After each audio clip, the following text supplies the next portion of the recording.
Are we live, pal? We're live, pal. Hey, we're live, pal. Welcome, everyone, to the post. I almost called it a post-fight show. A post-show of an event that happened between one Floyd Mayweather, who many people consider to be the greatest boxer of our generation, who had an 8-round exhibition match against YouTube sensation Logan Paul. And I say that I'm try not to chuckle. I am, of course, José Youngs with MMAfighting.com. For those of you that are new to the program, who are here solely because of boxing coverage, welcome. Stick around. Hello, everyone on Twitter and Facebook as well. I don't know if he's arrived yet. Is AK here? No, Do I hear AK's not here yet? Missing. But joining us, producer extraordinaire on the ones and twos, Casey Leydon. Casey, I'm going to get into it in a little bit, but what are your initial thoughts on what we witnessed? And I'm going to refrain from calling this a post-fight show because when it was happening, I was like, this is a thing. And then as it kept going on, I was like, oh no, like it just delved into, I don't even know. So what was the question? What I think of the event? Of the exhibition? spectacle. The spectacle? The spectacle. Man, it was promising, though. I got to admit, after the first 3 rounds, I was pretty hyped. I was hyped. 100%. After round 4, I was like, we're watching. Like, I told you he's going to knock him out round 4. This is what Floyd's going to do. He got him tired. And, dude, if the fight was a 4-round fight, like, I don't know, maybe I have a different feeling. But just the fact that he saw it. Like, Floyd just carried him for 4 rounds. And, like, bro, we just paid money. Like, we came to see a knockout. Not only did we pay money, my stream kicked on. There he is. Welcome, AK Lee from Brazil, apparently, out of nowhere. This is Brazil. Wow, that's it. Anyway, as we welcome everyone to AK Lee, we'll get your thoughts in a second. But as I was watching this, I thought he would finish it in rounds 5 or 6. Floyd, that is obviously.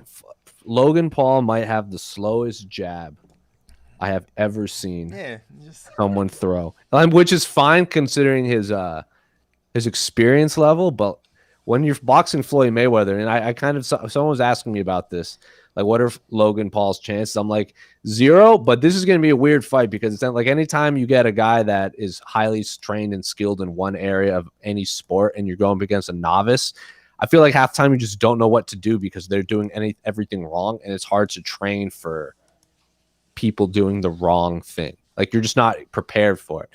Also, Logan Paul is about 40 pounds heavier than Floyd Mayweather, to the point where when Floyd would do kind of that ducking dodge, he's that feint he's been known to throw, and Logan would just punch straight down at the top of his head. I got real nervous for a bit. I'm like, imagine if Logan Paul knocked out Floyd Mayweather just punching down. It would just be the most bizarre ending to a fight. But AK, what were your thoughts on what we witnessed? I mean, the main event was horrible. It was I just tweeted this. I just tweeted out the words objectively horrible. It sucked. But I don't know why. No, I mean, I do know why. I should say. At what point did it suck? At what point did it suck? Because it didn't suck the whole fight time. Itself? Yeah. No, the card was fine. The main event. Like, it sucked. It sucked from the very beginning. It sucked. Really? Objectively, it's terrible. Round 3, round 4. That sucked. I was on the edge. If you did, no. Objectively speaking, if we're saying, like, just from a boxing, like, is it an interesting fight to watch? Standpoint, good lord. Horrible. What are you talking about? Of course, through the first 3 rounds, you have the appeal of the unknown of, oh my gosh, what's going to happen, and Paul's busy. He has a flurry at the end of the first round, which, I mean, nothing landed. But I mean, you're watching, you're kind of like, imagine if one of those had landed. That's what I'm saying. It's like, how do you train for that? How do you train for someone that doesn't know how to throw a punch? Like, Floyd has fought in the best of the best. His sparring partners were better than Logan Paul. How do you prepare for someone who puts their entire upper body into every punch they throw? It's hard to train for. And I agree with you. He did. He covered up. He let him gas. That's what you do. You cover up. You let him gas himself out. No, I understand because we've seen that game plan with Floyd a million times. Like tire your opponent out. 100% he did it. Like we had people like on Twitter and stuff like, oh, why isn't this over? I'm like, have you guys never seen a Floyd Mayweather fight? Well, that too, this is how they go. This is how they go. And then, but I was expecting rounds 4, 5, or 6 for it to end when, as Morrow says it a million times, this is Floyd, quote unquote, collecting data, and then he'll finish it. And he just didn't. I don't know if it was the size disparity. I don't know if it's because he hasn't actually trained for a fight in a long time. I don't know. I don't know if he just didn't know how to game plan, if he even did game plan for a novice. I have absolutely no idea. I'm not Floyd Mayweather, but it was a thing that happened, and we're talking about it. Yeah, and look, I had so many friends saying like, man, I hope is Floyd going to knock the YouTube guy out? I hope that and I get it. Like I said, this is the appeal of the Floyd Mayweather sort of mystique. The people just see the 50-0, maybe, and even if they've only watched one Mayweather fight or two, maybe they just don't remember how the fights actually went down. He's the greatest defensive fighter of all time. That's a fact. He is not this furious, switch it on anytime I want knockout artist. Again, especially like you said, after having such a long layoff, he's 44 years old. He's facing a guy a lot younger and a lot bigger than him. I really thought the fight was going to end with Logan Paul not being able to get off the stool after the third round. At some point after the third, he was soaked in sweat. He made the ring more wet than the rains coming down in Miami Gardens. And I thought, oh man, 5th, 6th round, he's just gonna not get off the stool. He looks exhausted. So credit to him, I guess, for staying in there, being a bit active near the end too. I mean, he was certainly conserving his energy. His output had slowed a lot, but there was moments he was still flicking stuff out. It's a moral victory. Say it's a moral victory. Is that what you want to say? I'm not 100%. I'm just waiting for him to NFT this. Oh, that's already that's already. He's gonna NFT this whole thing. I don't know. There's nothing moral about this, Casey. There's nothing moral about this. Is it a business victory? Oh, hells yeah, it's a business. He just went 8 rounds with Floyd Mayweather, and let's be at a glance. At no point it didn't look like he was in danger of legitimately getting knocked out. He ate some pretty good punches there from Floyd. There was at least a few that landed hard, but yeah, at no point did it seem like he was going to get put away, which I think is kind of to our disappointment. But if you're Logan Paul, oh my gosh, you're going to tell that forever. Jake Paul was at ringside shouting like, "Oh, he's up 4-1 or something." He's up. Floyd, Jake Paul just tweeted 50-1. And we can't prove it wrong. I mean, it is wrong because it's an exhibition. But I'm saying we can't even shut. When he was like doing his commentary from ringside, I was like, "There's not even going to be an official decision. We can't even shove an official decision in his face. He can always say that we'll never know. There's no judges. We'll never know how it would have been scored. I mean, anyone with a brain. You know how we find out? Did you guys get any rounds? Did you get any rounds to Paul? No. Maybe the first for inactivity. Yeah, just because Floyd went through one. No, he didn't even win round one. He didn't even win round one. I didn't give him. He didn't land anything. I know. That's what. So you really think that Floyd couldn't finish him? Like Floyd didn't carry him, like just hardcore carry him for the last 5 rounds, easy. I mean, could he have finished him if he really wanted to? If he really wanted to like take a risk and just go for it, yeah, he could have. I think there's that part of him that just by instinct is risk averse in a fight, as you should. Look, there's when you're 50-0 fighting a certain style. I don't care whether you're doing an exhibition or whether you're doing a real actual fight. And again, he's older now. I think that switch, if it's there, I don't think you're as eager to turn on as you'd want to be. This is what has worked for him his entire career. Yes, he turned it on against McGregor, but that was a real fight. That was a real legitimate fight for. He turned it on against Tension, a guy who was the opposite though. He was a lot bigger than Tension. Yeah. So that was kind of the opposite situation. But I don't know. I do think, yes, obviously he should have been able to knock out Logan Paul, but I'm not going to say entirely like, oh, he just chose not to. I'm like, I don't know, Casey. I think there's moments where he just and this is why Floyd got all of us, because the only way to find out is Floyd Mayweather versus Logan Paul 2. That's all you saw. That's all you saw. In a professional bout. That's with all you judges. saw tonight. If this is a professional that ref, do you think that was a real ref? That was their buddy. That wasn't a real ref. I don't know who that guy was. No. Mr. Burgos. If this was a professional boxing match, Floyd cooks him. If this actually goes on his record, Floyd cooks him. Yeah, I can agree with that. Yeah. And that's, dude. All I was thinking when after the 7th round, and I was already just like so frustrated the fight was still going on. I was like, Floyd is sitting there, and his coaches are talking. Floyd's sitting there.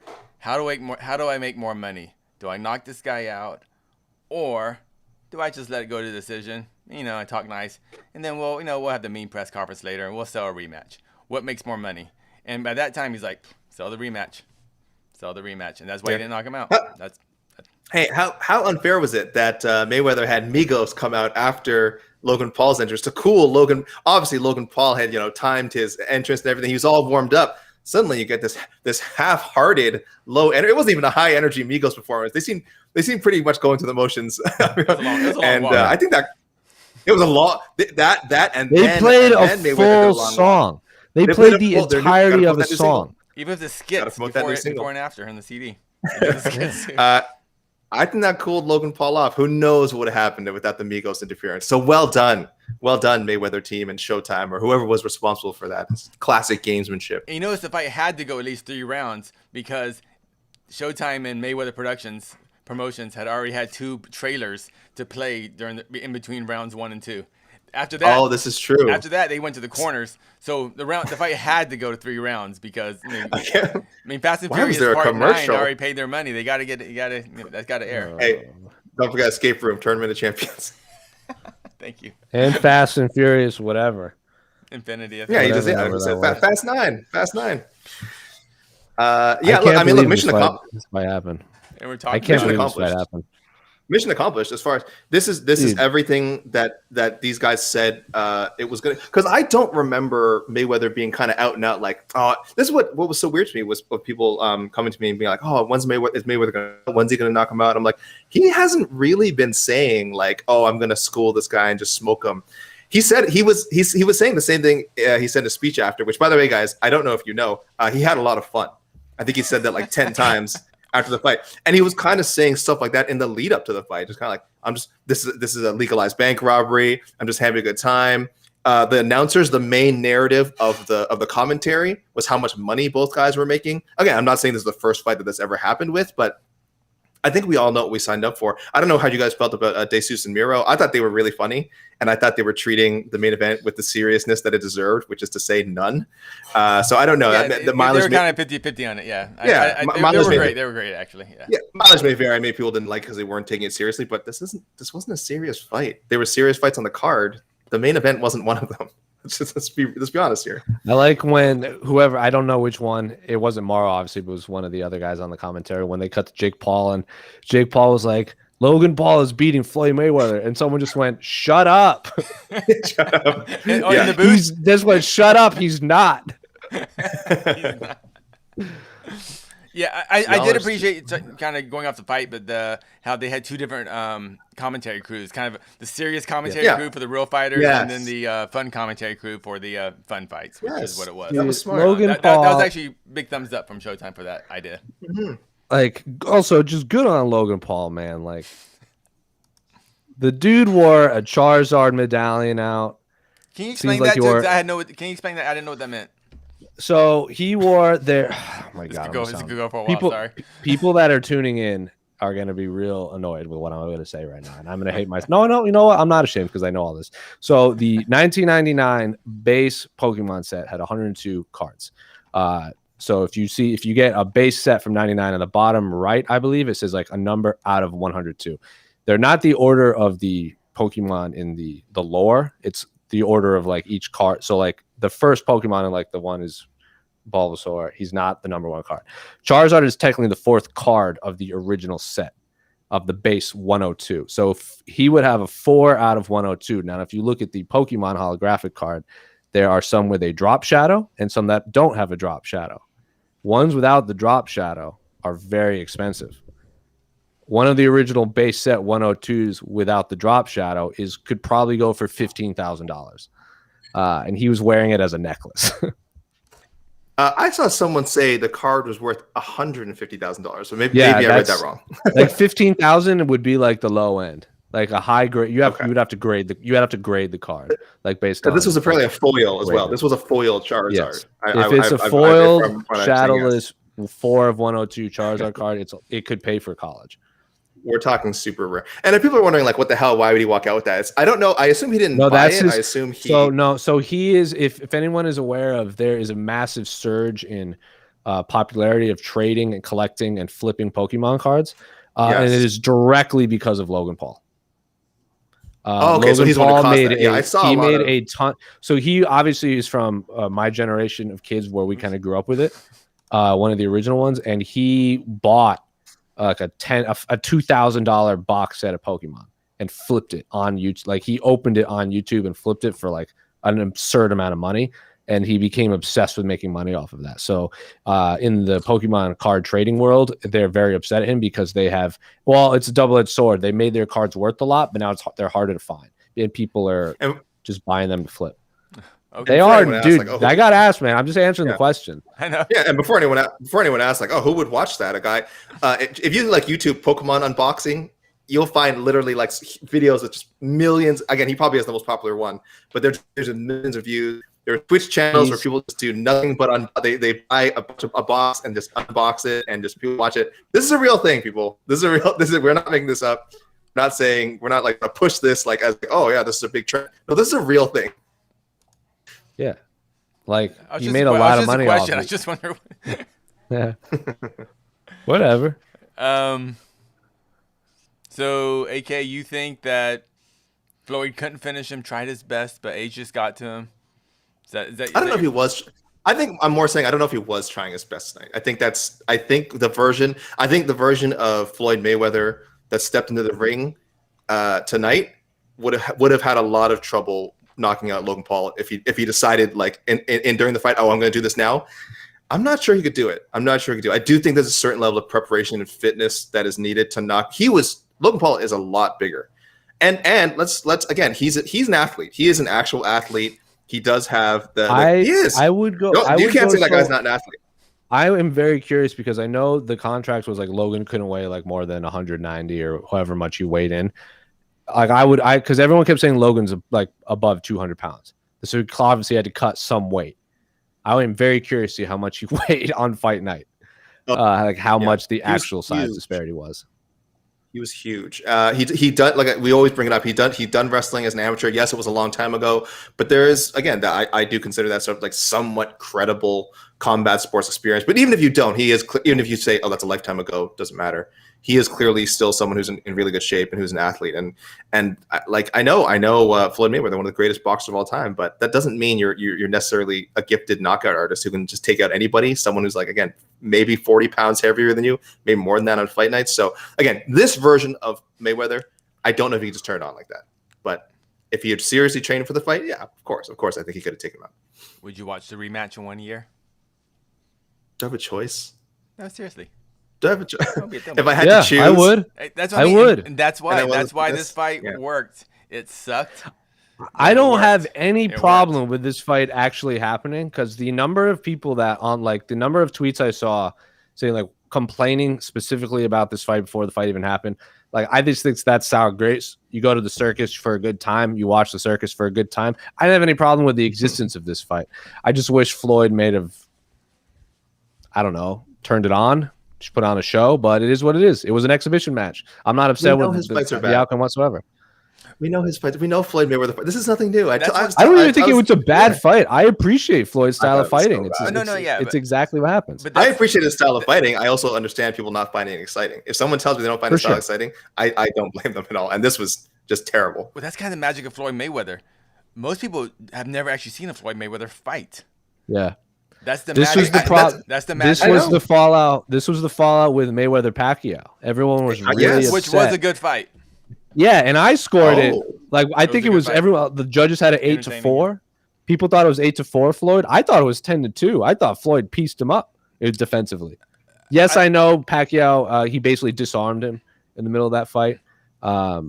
But it was like that. Floyd, there's no like Floyd dominated that fight. I thought Floyd was clearly the better boxer, so I didn't really care. 100%. I wasn't too particular on the scores, but the better boxer won. And well, you were, and I was there, yeah. I was doing a recap like round by round, so that's the only reason I remember. But at the end of the day, it doesn't matter the scores. I thought he won like by a greater margin than the judges. There are a few fighters in combat sports history with Oh, there is. Should I say there is no fighter in combat sports history who has a greater. There's a greater like gap between how exciting the fighter actually is and how much of a draw they are. And I get it. Mystique is huge. His ability to sell a fight is huge. 50-0, or as whatever, as current along 47-0, 48-0, 49-0, 50-0. That's huge. I get it. It's all part of the mystique. But the actual product itself has I don't want to say bored people, has disappointed people maybe. So many times, like I said, who may not be familiar with Floyd Mayweather. And I think a lot of people who saw him fight for the first time, if it was tonight or it was the Pacquiao fight or it was the Conor McGregor fight, which was kind of exciting, I guess. I think they're always let down. I think they're always like, what? Why is this guy the biggest draw? But all it takes is the right opponent to lure people in again. And that's what people also don't realize how small Floyd Mayweather is. Like Floyd Mayweather's never been a knockout artist. People just watch Rocky and watch Mike Tyson and watch Muhammad Ali, and they're like, "Oh, this is boxing." And then Floyd. This is the heaviest Floyd has ever weighed inside an exhibition or boxing match. Like ever. This is like after a buffet, like 3 buffets in a row. This is what he has never I believe he's never weighed higher than 152, and he was like 155 in there when he was on the scale there. Like that's how much of a disparity this matchup was. Because in boxing, you can get those crazy weight class like jumping around. That's why like you have like Manny Pacquiao's won titles in 6 different weight classes because the weight classes are a little closer. But this is like if you were tuning in to watch a knockout artist, Floyd Mayweather, that's just not him. Especially 40-something, been retired for 4 years. Fighting a dude that's massive against him. Like it is what it is. It happens. This is the avatar of the boxing world. It made a lot of money, and by the end of the year, no one's going to talk about it. That's why Floyd's so brilliant at making money, because it's not about the actual fight. He is so good at finding the right dance partner with Logan Paul this week to create that imagination, to create that that you just want to see. Even though like we watch fights all the time, and I was like when it started, I was like, all right, I'm hyped. I was more hyped for this than I was for any fight last night in the UFC card. Well, yeah. You know what? But I'm being serious.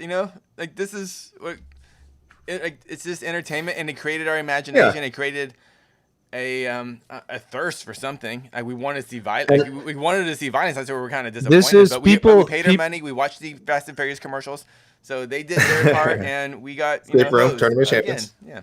Like people that were like, oh, I hope this, like, how long does this trend of celebrity boxing like how long does this trend last? Like, you guys are aware Muhammad Ali did this too.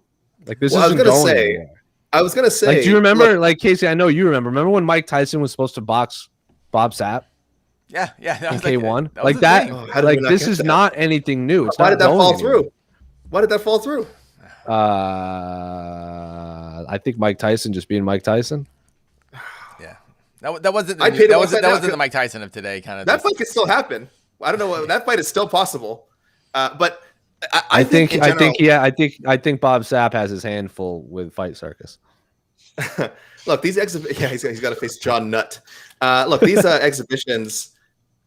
Casey said that's what makes them so special is that when they're made, our imagination just goes in like a million different directions, and this is cool about them, and that's great. At the same time, these exhibitions, that means they're also almost always doomed to underperform, to let us down. Jose, you mentioned Ali. Look, the fight that a lot of people joke, not jokingly, but somewhat, they call it the beginning of mixed martial arts, or it's certainly a touchstone of mixed martial arts. Of course, the Ali Inoki fight, right? And that fight is terrible. It is terrible. Okay, that was like at the time, of course, one of the craziest exhibitions ever, as far as like conceptually. And that fight is unwatchable for a lot of other reasons. I think Josh Gross, wrote a book about it. So he did. You can watch videos about it. You can read Josh's book. There's a lot of information you can get on. So there's a lot of reasons why that fight turned out weird. I think people should read that in general. I think that's a really good book, even if you don't like boxing or MMA. Again, it's a fascinating. It's a cultural thing too. There's a lot of layers to it, and again, a lot of reasons that fight became this just insane farce. But I don't know if it's still on YouTube. I remember it was on YouTube for years. I don't know if it got taken down for whatever reason, but I'm sure you can find a copy out there, people. Try and watch it. It is so bad. This tonight is like a million times better than Inoki and Ali. Okay, so this is how exhibitions are. They're weird. They're cool to talk about. They're cool to watch. They're cool to watch in the moment. Objectively entertaining, I mean, usually not. You know, it's just you can't. They can't live up to this thing that we build up in our heads. They're just never gonna do it. But the thing about this fight, still, I gotta just reiterate: the first 4 rounds, it was tense. I was on edge. Sure. And if that fight when it ended in some sort of body shot knockout in the 7th round, we have such a different conversation. If just one hard punch lands in those last 3 rounds, we're talking totally. It's just a totally different conversation tonight. But it didn't, and that's what we got. I think I don't know. I don't know if we got. I kind of feel like, did we get suckered? Did we get suckered? I think people might have been conned. I think people might have been wolf ticketed, expecting like a big knockout. But it's one of those fights that when it played out, you're like, yeah, I should have expected this. I think people should have expected it. They just bought into the hype. It is what it is. Oops, doesn't matter. Yeah, it's like 2 different questions. Was this fight itself worth $50? God, no, of course not.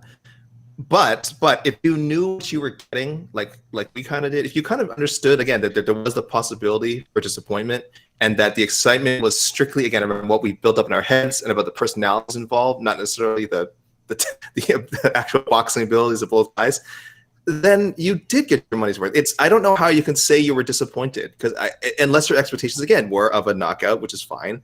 I didn't think there was going to be one, so I'm adding in the Chad Johnson exhibition as well, by the way, as part of the fascinating. I've seen a few tweets from MMA fighters that they're saying boxing took an L today, but I think these are just, you know, MMA. This is the MMA versus boxing.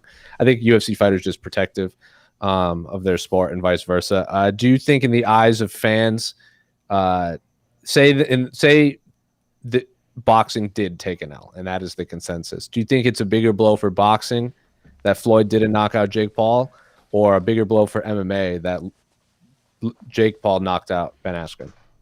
So is Logan Paul surviving as Floyd Mayweather a bigger blow for that sport than Ben Askren being knocked out by Jake Paul? Definitely Ben Askren was a bigger blow. Yeah. Definitely. Bigger, I don't care either way. Like neither one really offended me. It is what it is. But you get what I'm saying? If we're comparing him, Ben Askren knocking out Floyd, getting knocked out, by far it was way worse for their respective sports. MMA, yeah. For this, it was like, for boxing fans, like, Floyd is being Floyd. Dang it. You know, that's all it was. But that was just like, more Jake Paul. Dang it. Boxing itself is just, in general, like when I went to cover the Triller press conference and the actual like boxing media was there, I was like, this is just such a circus. Like, this is just chaos right now. Like, just the handling of everything. And the boxing media is like, no, this is literally what we do all, like, it's nothing new. Like, I understood that, but just like going from covering MMA to boxing is just leagues different. I know there's a few of our colleagues that for various MMA sites in Miami for this, and I was like chatting to a few, and they were like, I don't know what I expected, because this is what I expected, but I was hoping it wasn't. It's one of those things where, like, you hope it's different, but it never is. But I gotta tell you, man, I've covered the big Floyd fights and stuff. It's different. It is a different piece. And they feel bigger. They feel bigger. They feel bigger than maybe outside of a Conor fight. I mean, like the big Conor fights, like Conor in New York City, stuff like that. But outside of that, the big Floyd fights, the big Canelo fights, even big Pacquiao fights back in the day, they feel bigger when you're there. Well, they're definitely more chaotic, but they feel bigger, yeah.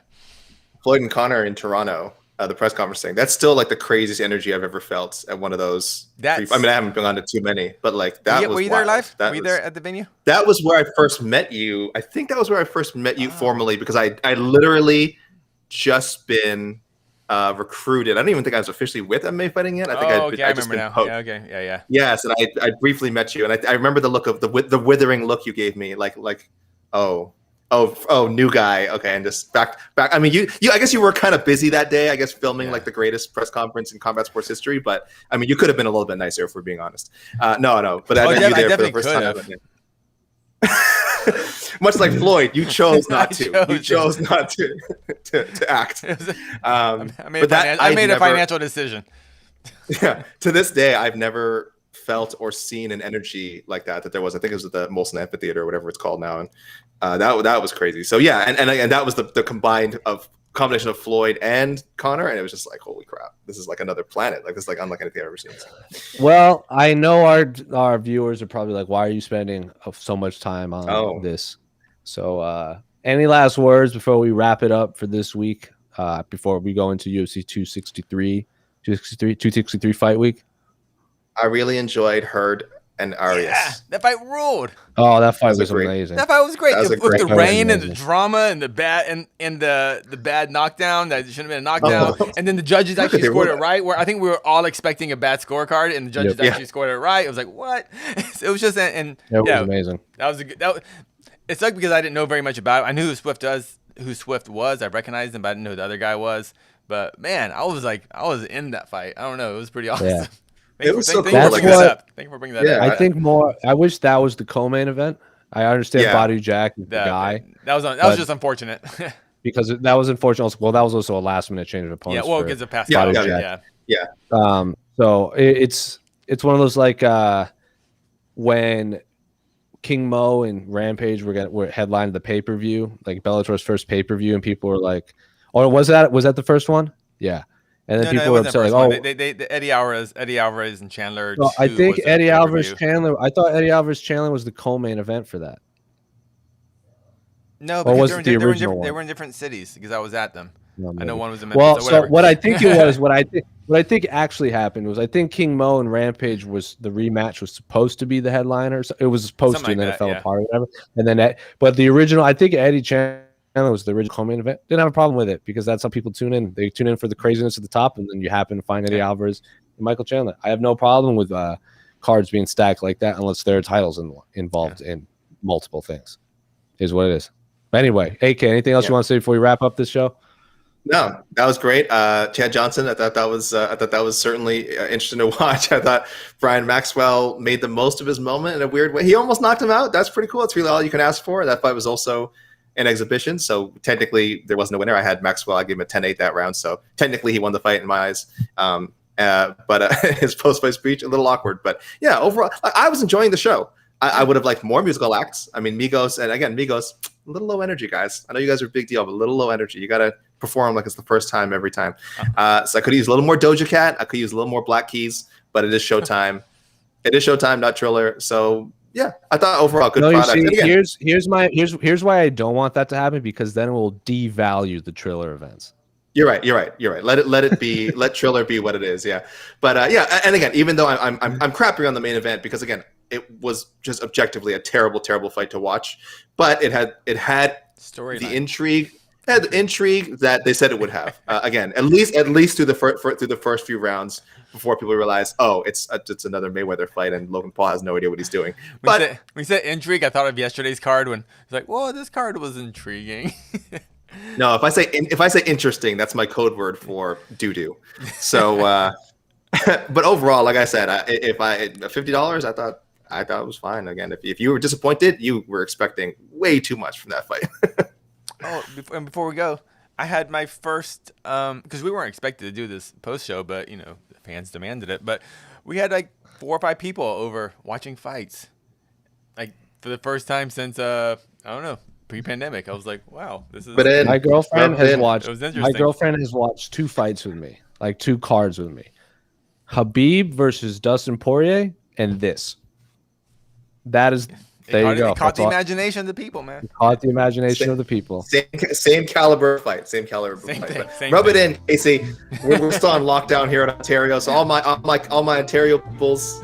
Stay strong. Stay strong. You guys can stick around on the site tomorrow. I believe we'll have another What the Heck coming this week. We'll be returning Between the Links. I don't think there'll be an A side because we have every single media day ever on Wednesday. I will be on site in Glendale, Arizona for UFC 263.